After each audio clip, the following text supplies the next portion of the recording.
ചതുർഭുജം 1 ഷഡ്ഭുജം എത്ര അല്ലെ? ഇത് അനലോജി സമാന ബന്ധങ്ങൾ എന്ന ചാപ്റ്ററിൽ നിന്നുള്ള ചോദ്യമാണ്.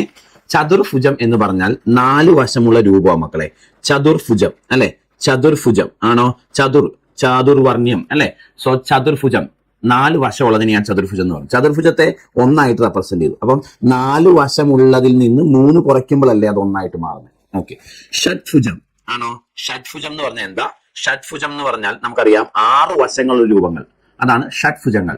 ഷഡ് പദങ്ങൾ 6 കാലുള്ളവ അല്ലെ? ഷഡ്ഭുജങ്ങൾ എന്ന് പറഞ്ഞാൽ 6 വശമുള്ളത്. അപ്പൊ 6 വശമുള്ളതിൽ നിന്ന് 3 കുറച്ചാൽ ബാക്കി ആൻസർ ഇവിടെ 3 വരും. സോ ഈ ചോദ്യത്തിന്റെ ആൻസർ ഓപ്ഷൻ ബി ആണ് 3. ചെയ്ത് ക്ലിയർ ആണോ? ചതുർഭുജം 1 ആണെങ്കിൽ ഷഡ്ഭുജം എത്രയാണ്? ചതുർഭുജത്തിന് 4 വശമുണ്ട്.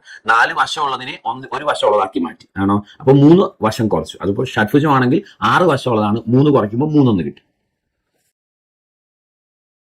അതെ, PSC പരീക്ഷകളുടെ മാത്സ് ഫ്രീ ആയിട്ട് പഠിക്കണോ? എങ്കിലൊരു മാർഗമുണ്ട്, പറയാം. അതായത് നമ്മുടെ യൂട്യൂബ് ചാനലിൽ കാപ്പൻസ് ലേണിംഗ് സൊല്യൂഷൻ എന്ന യൂട്യൂബ് ചാനലിൽ നമ്മൾ പ്ലേലിസ്റ്റുകൾ ക്രിയേറ്റ് ചെയ്ത് ഏത് എക്സാമിന് പ്രിപ്പയർ ചെയ്യുന്നവരാണോ അവർക്ക് വേണ്ടി പ്ലേലിസ്റ്റുകൾ ക്രിയേറ്റ് ചെയ്ത് ക്ലാസ്സുകൾ ഫ്രീ ആയിട്ട്, തികച്ചും ഫ്രീ, ഒന്നെടുത്താൽ ഒന്ന് ഫ്രീ അല്ല, തികച്ചും ഫ്രീ ആയിട്ട് ക്ലാസ്സുകൾ തരുന്നുണ്ട്. അപ്പം തട്ടിക്കൂട്ട് അല്ലാതെ സിസ്റ്റമാറ്റിക് ആയിട്ട് കംപ്ലീറ്റ് ആയിട്ട് നന്നായിട്ട് മാത്സ് പഠിക്കണമെങ്കിൽ ധൈര്യമായിട്ട് കൂടെ കൂടിക്കോ. ചാനലിൻ്റെ പേര് മറക്കണ്ട, കാപ്പൻസ് ലേണിംഗ് സൊല്യൂഷൻ. ഇനി ആ ചാനലിൽ ഇടുന്ന ക്ലാസ്സുകൾ മിസ്സാവാതിരിക്കാൻ ജോസ് കാപ്പൻ, എൻ്റെ പേരാണ് ജോസ് കാപ്പൻ, JOSCKPPEN എന്ന പേരിൽ ക്യാപിറ്റൽ ലെറ്ററിൽ സെർച്ച് ചെയ്യണം. ഒരു ടെലഗ്രാം ചാനലുണ്ട്, അതിൽ ജോയിൻ ചെയ്താൽ ക്ലാസ്സുകൾ മിസ്സാവാതിരിക്കും.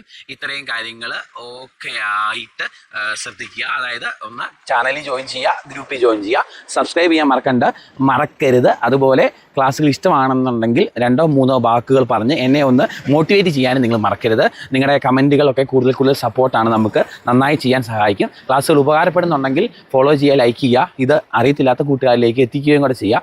അപ്പോൾ ശരി, ടാറ്റ, ബൈ ബൈ.